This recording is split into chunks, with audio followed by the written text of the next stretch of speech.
Namaskar.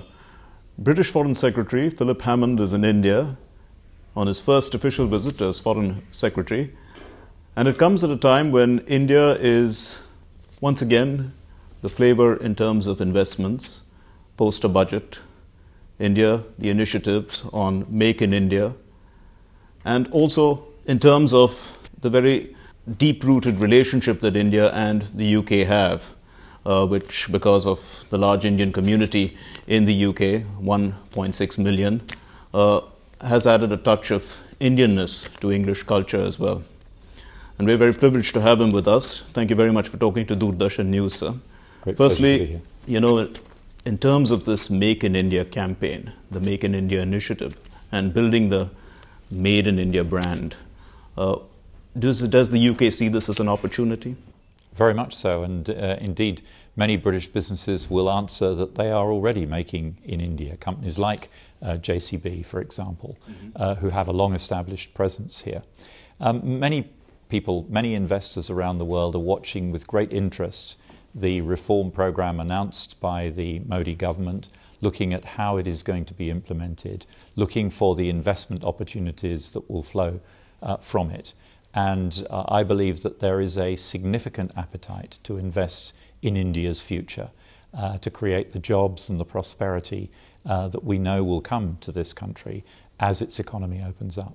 And particularly, what sectors are you looking at? Well, across a wide range of sectors. The UK businesses are interested in renewable energy sectors, in infrastructure investments, but also areas like retail, where the UK has traditionally been strong and already has some presence in India. As these sectors gradually open up, there will be opportunities for more and more trade. And we should remember this is a two-way traffic. We also have to always bear in mind that the largest manufacturing employer in Britain is an Indian company, Tata. Right. So this is very much a two-way business between two countries that have a great deal in common. The Indian community is quite a large community now in the UK, and as I did say, it has added an Indian touch to English culture. Definitely. How important is the Indian community in terms of this relationship? Well, the Indian community in the UK plays two roles. First of all, it is one of the most successful diaspora communities in the UK in terms of businesses and professions. A very successful, prosperous community in its own right, an important contributor to the UK economy. But it is also a bridge between Britain and India, and many of the business opportunities that are available in India are pursued initially because of people in the British Indian community identifying them and acting, as it were, as middlemen or perhaps primary investors in making those opportunities happen. Having that community active in the UK business scene is very important in encouraging British businesses to look positively at the opportunities in India. Now, to commemorate 100 years of Mahatma Gandhi coming back from South Africa, and you all are going to, the government of the UK is going to unveil a statue in the Parliament Square. That's right. And what does this really mean for the UK and for the Indian community there as well? Well, first of all, it's Mr. Jaitley is actually going to unveil it on Saturday morning. That's right. But this is a project that is frankly long overdue. Gandhi should have a statue in Parliament Square, and everybody's been aware of that for a number of years. And it's great that we've now finally got this statue ready to be unveiled in this centenary year. And I think it's a tribute not only to Gandhi's importance in Indian history, but his importance in British history as well. And we think it's entirely fitting that the father of the world's largest democracy will gaze across Parliament Square at the world's oldest parliament. Oh, that's nice, wonderful. Well, another event that is really being commemorated is 100 years of World War I, and we know that a number of Indian soldiers took part in that war, Indeed. Fighting alongside the British forces, and about 70,000 of them were killed. How does the UK remember them? To be honest with you, for many years, the contribution that Indian soldiers made in the First World War has not been as widely recognised as it is now.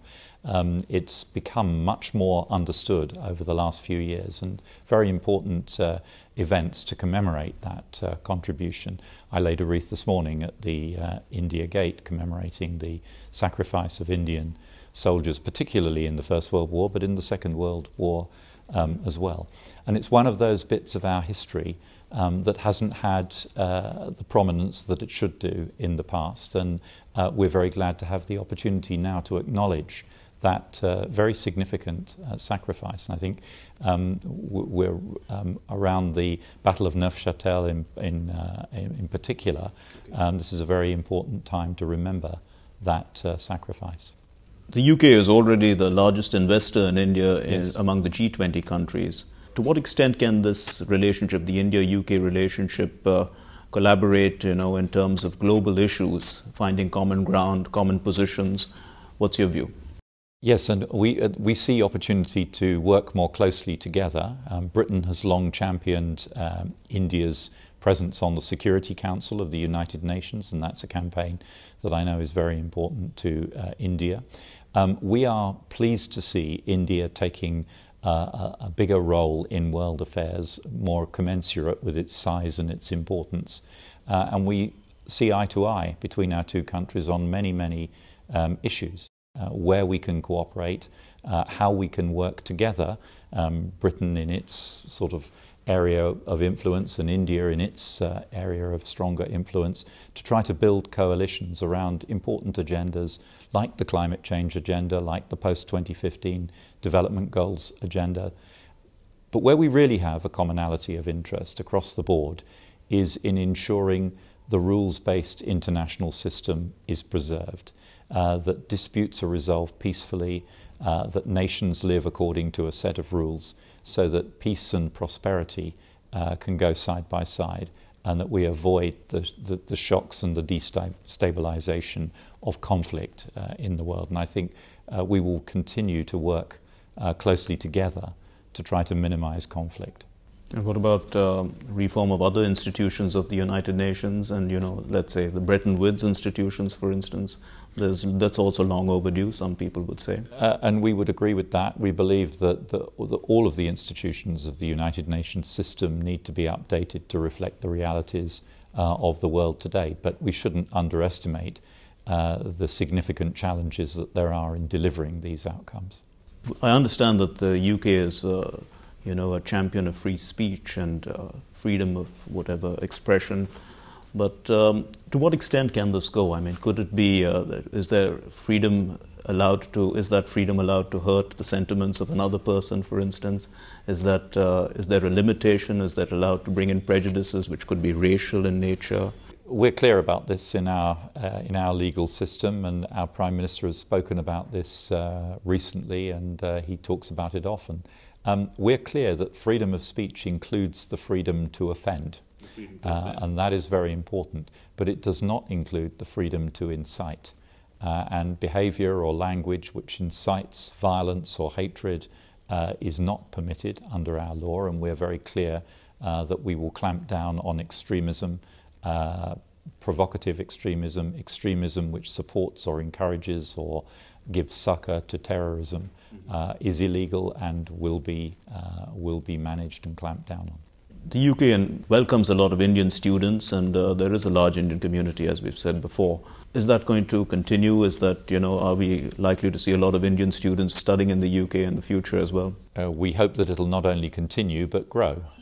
We did have a problem a few years ago with a number of institutions at the margin which were not really offering genuine courses to students who were not really seeking to study but were looking for a route to work in avoidance of the immigration rules. We've dealt with that problem now, and the Indian students who are in the UK are studying at reputable higher education establishments, and we would encourage more to come.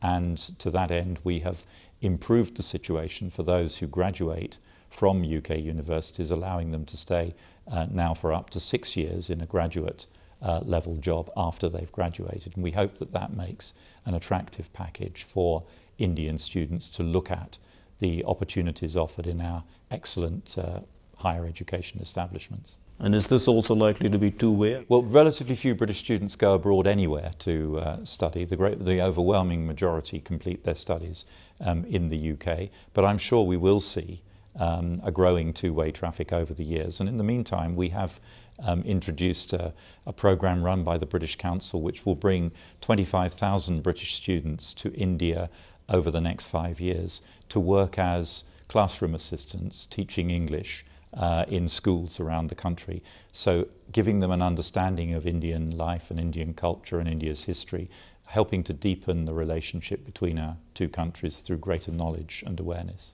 The relationship is a strategic partnership. It's multifaceted, and there are several levels of meeting at the highest level as well. So what's the real direction? Where's it going? Where's this relationship heading? I think it's heading in a positive direction on the basis of mutual benefit. This is I think, a hard-headed relationship. It's not based on sentiment. It's based on the recognition that we have common values in many areas and that there is significant mutual advantage to be had from working together in the security field, in the economic field, trade and investment. In all of these areas, there are big opportunities which will benefit both countries. And my motto is that if you build a relationship based on mutual benefit, it's likely to be enduring. If you try to build a relationship based on anything else, it probably won't be. And I see that the fundamentals of this relationship between Britain and India are right, because there is clear benefit to both parties from deepening this relationship. But what's driving it? I mean, would it be economics? Or would you say the economy the economic diplomacy is primary currently? I think it's economics and it's security. At a government-to-government level, it's primarily security relationships. At the level of private sector, it's primarily business, of course. And the fact that the government here is signalling an opening of India's economy and Indian business is keen to engage with the opportunities that presents. I think that means that we will have a deepening in that area, which government will support. But of course, government can't dictate it. That has to be done by private businesses on both sides working together. We will give every encouragement to that business partnership growing over the coming years. With regard to Make in India in terms of defense, since you've been the defense minister as well, India is keen that, technology is transferred and products are made in India. Would British companies be happy to do that? Yes, I think there would be. There's a lot of interest in the participation rules around the defence sector being opened up. India will be a big customer for defence equipment over the coming years. Therefore, there will be big opportunities for sales to the Indian military, but those equipments will have to be manufactured in India. Everybody understands that. So the question will be about getting the structures right for transferring the technologies to Indian manufacturing bases for those equipments that the Indian Armed Forces will need over the coming years. Mr. Hammond, thank you very much for talking to us.